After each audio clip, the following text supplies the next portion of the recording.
సమాధానకర్త అయిన దేవుడు సాతానుని నీ కాళ్ళ కింద దీర్ఘముగా తొక్కించును. అది ఇప్పుడు నా ప్రశ్న ఏంటంటే, మీరు జాగ్రత్తగా ఉంది, సాతాను కాళ్ళు కింద మీరున్నారా? మీ కాళ్ళు కింద సాతాను ఉందా? దేవుడు చెప్తా ఉన్నాడు, దీర్ఘముగా నీ కాళ్ళ కింద తొక్కిస్తాను. అంటే దేవుడు గొప్ప వాగ్దానం చేస్తా ఉన్నాడు. ఏంటా వాగ్దానం అంటే, సాతాను మనకంటే బలవంతుడు, మనకంటే జ్ఞానవంతుడు. ఈ లోకంలో దేవుని తర్వాత ఎవరైనా జ్ఞానం గలవారు ఈ భూమి మీద ఉన్నారంటే, లేదు దేవుని తర్వాత ఎవరైనా జ్ఞానవంతులు ఉన్నారంటే వారు ఎవరంటే సాతాను మాత్రమే. అటువంటి సాతాను గురించి దేవుడు ఒక వాగ్దానం చేస్తున్నాడు, దీర్ఘముగా నీ కాళ్ళ కింద తొక్కిస్తాను. అంటే సాతాను కాళ్ళ కింద మనం ఉన్నామా, మన కాళ్ళ కింద సాతాను ఉందో ఖచ్చితంగా మనం గుర్తించుకోవాలి. సాతాను కాళ్ళ కింద మనం ఉంటే ఎలా ఉంటుంది? మన కింద సాతాను, మన కాళ్ళ కింద సాతాను ఉంటే ఎలా ఉంటుంది? మన కాళ్ళ కింద సాతాను ఉంటే మనం పరిశుద్ధంగా జీవిస్తాం. మన కాళ్ళ కింద సాతాను ఉంటే మనం యథార్థంగా ప్రవర్తిస్తాం.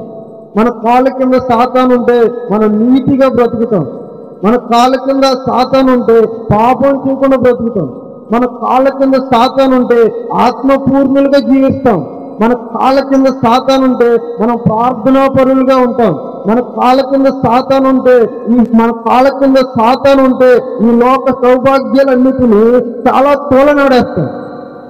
వీటన్నిటిని ఆలోచిస్తే ఇప్పుడు చెప్పండి, సాతాను కాళ్ళ కింద మనం ఉన్నామా, మన కాళ్ళ కింద సాతాను ఉందా? అర్థమవుతుందా? ఆ కాళ్ళ కింద ఈరోజు చాలా మంది బతికేస్తూ ఉన్నారు. వ్యభిచారం చేసేవాడు ఎక్కడున్నాడో తెలుసా? సాతాను కాళ్ళ కింద ఉన్నాడు. పాపం చేసేవాడు ఎక్కడున్నాడు? సాతాను కాళ్ళ కింద ఉన్నాడు. పవిత్రతను పోగొట్టుకున్నవాడు ఎవరి కింద ఉన్నారు? సాతాను కాళ్ళ కింద ఉన్నాడు. నేను ఏమంటానంటే, ఒక్క వ్యక్తి సాతాను చేతిలో ఓడిపోతే ఆ వ్యక్తికి మాత్రమే నష్టం కలుగుతుంది. ఆ వ్యక్తి మాత్రమే నశించిపోతాడు.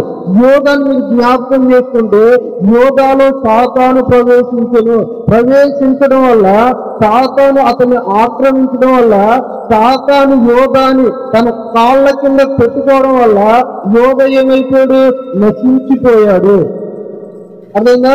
అంటే ఒక వ్యక్తి సాతాను కాలు కింద ఉన్నాడని మనకు ఎలా తెలుస్తుందంటే, ఆ వ్యక్తి యొక్క చేసే క్రియలు బట్టి. అర్థమవుతుందా? వారు చేసే క్రియలను బట్టి వారు సాతాను కాలు కింద ఉన్నారు, లేదు సాతాను వాళ్ళ కాలు కింద ఉందో ఖచ్చితంగా తెలుస్తారు. చాలా స్పష్టంగా ఈ మాట ఏంటంటే, మనకు గొప్ప వాగ్దానం. ఏంటా వాగ్దానం అంటే, సమాధానకర్త అయిన దేవుడు. ఎందుకు సమాధానకర్త అయిన దేవుడు అని అక్కడ వాడాడంటే, ఈ దేవుడు ఏం చేస్తున్నాడంటే సమాధాన పరుస్తూ ఉన్నాడు. ఎవరెవరితో సమాధానం పరుస్తున్నాడంటే, దేవునికి నీకు సమాధానం పరుస్తూ ఉన్నాడు. దేవునికి నీకు సరైన సమాధానం ఉంటే నీ కాళ్ళ కింద సాతాను ఉండదు. దేవునితో నీకు సరైన సంబంధం, సరైన సహవాసం, దేవునితో నీకు సరైన ఆత్మీయ అనుభూతులు ఉంటే నువ్వు ఖచ్చితంగా సాతాను నీ కాలు కింద ఉంటుంది. దేవునితో సరైన సహవాసం లేకపోతే మనం ఎక్కడ ఉంటామో తెలుసా? సాతాను కాళ్ళ కింద ఉంటాం. అందుకని దేవునితో సహవాసం అంటే ఏంటో తెలుసా? ప్రార్థన. ఇప్పుడు మీరు చెప్పండి, ఎంతసేపు మీరు దేవునితో సమయం గడుపుతున్నారు? అర్థమవుతుందా?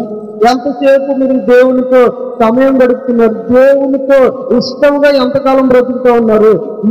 పోయిన వారం నేను చెప్పాను, మోషే తడువు చేశాడంట. దేవుని సన్నిధి నుండి రావడానికి తడువు చేశాడు.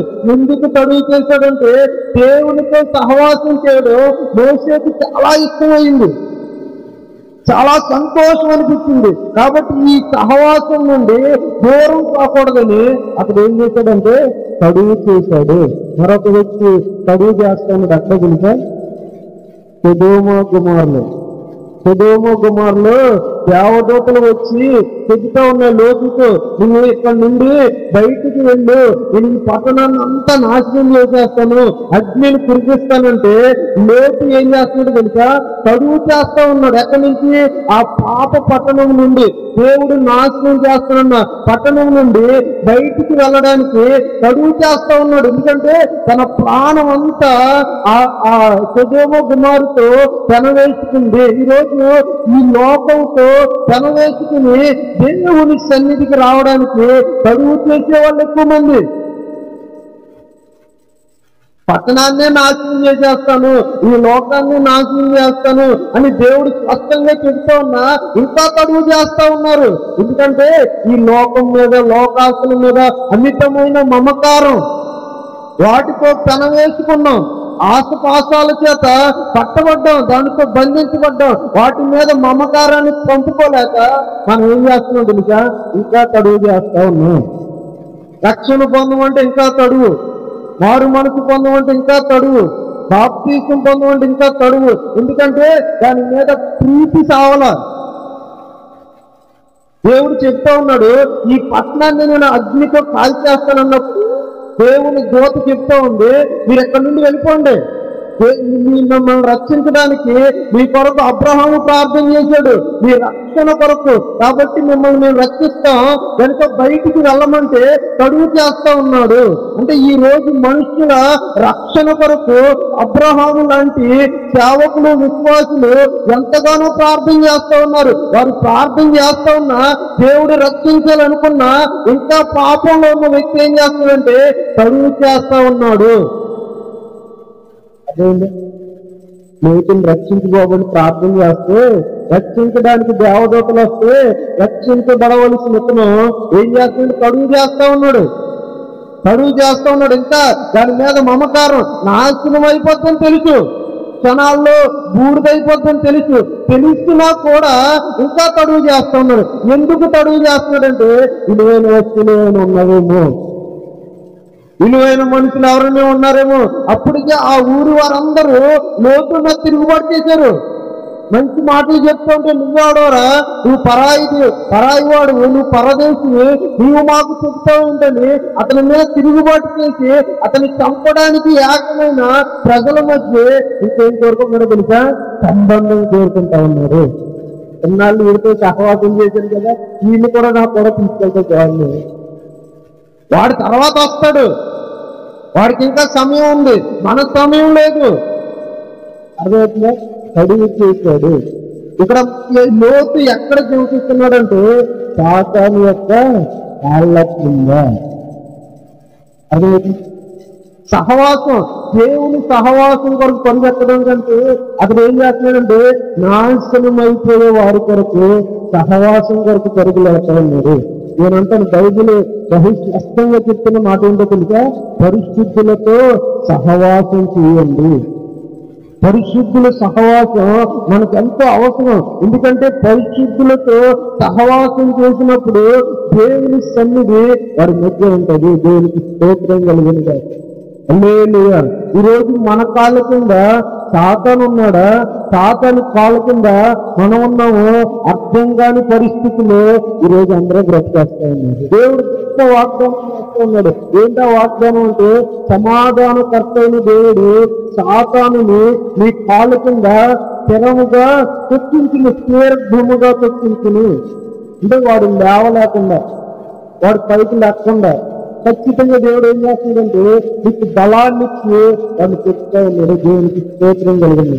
అంటే వాడిని తొక్కాలంటే వాడికంటే బలం నీకుందా? పెట్టేస్తాడు. పక్కడు వచ్చి లావగమని చెప్తే ఏం చేస్తాడు? తొక్కలేడు. కానీ వాడిని తొక్కాలంటే నీకు ఎంత బలం కావాలి? దేవుడు ఏం చేస్తున్నాడంటే ఈరోజు నీతో మాట్లాడుతున్నాడు. సాతాన్ని తొక్కే అంత బలం దేవుడు నీకు అనుగ్రహించబోతా ఉన్నాడు. దేవునికి స్తోత్రం కలిగిన గాక. దేవునికి స్తోత్రం కలిగిన గాక.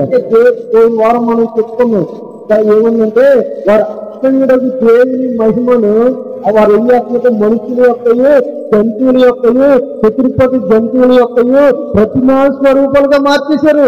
వాళ్ళ కింద ఉండవలసిన వాటిని వారు పూజించేటట్లు చేసుకున్నారు. ఈరోజు ప్రతి వ్యక్తి కూడా దేవునిగా పూజించబడతా ఉన్నాడు. హీరో కూడా దేవుడు, ఒక రాజకీయ నాయకుడు దేవుడు, అర్థమవుతుంది, హీరో దేవుడు, ఒక రాజకీయ నాయకుడు దేవుడు, లేదు ఒక కులంలో వాళ్ళ కులంలో ఉన్న పెద్ద దేవుడు. ఈరోజు దేవునికి ఇవ్వవలసిన మహిమను ఒక మనుషునికి ఆపాదించి ఆ మనుషుని గొప్పగా చేసి మనం ఏం చేస్తున్నామంటే శాతాన్ని పాల్గొని బ్రతికి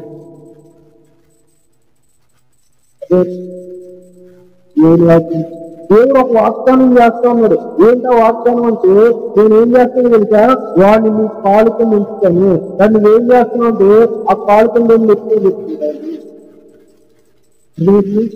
శాతానికి మన బలాన్ని దేవుడు ఇస్తే ఎవడే వాడి బలాన్ని మనం చూపిస్తాడు. దేవునికి స్తోత్రం కలిగి లేదు, వాడి బలాన్ని చంపింది ఎవరో కనుక యేసు ప్రభు. ఆయన నమ్ముకున్న మనం వాడి బలాన్ని చంపిన యేసు ప్రభు మనకు అధికారం ఇస్తూ ఉన్నాడు. మనం ఏం చేస్తామంటే వాడి బలాన్ని చంపగలం. దేవునికి స్తోత్రం కలిగి కాబట్టి మీరు ఏమని ప్రార్థన చేయాలంటే దేవా శాతాన్ని మీద నాకు అధికారం ఇస్తావు కదా, వాడిని చెప్పే అధికారం కూడా మీకు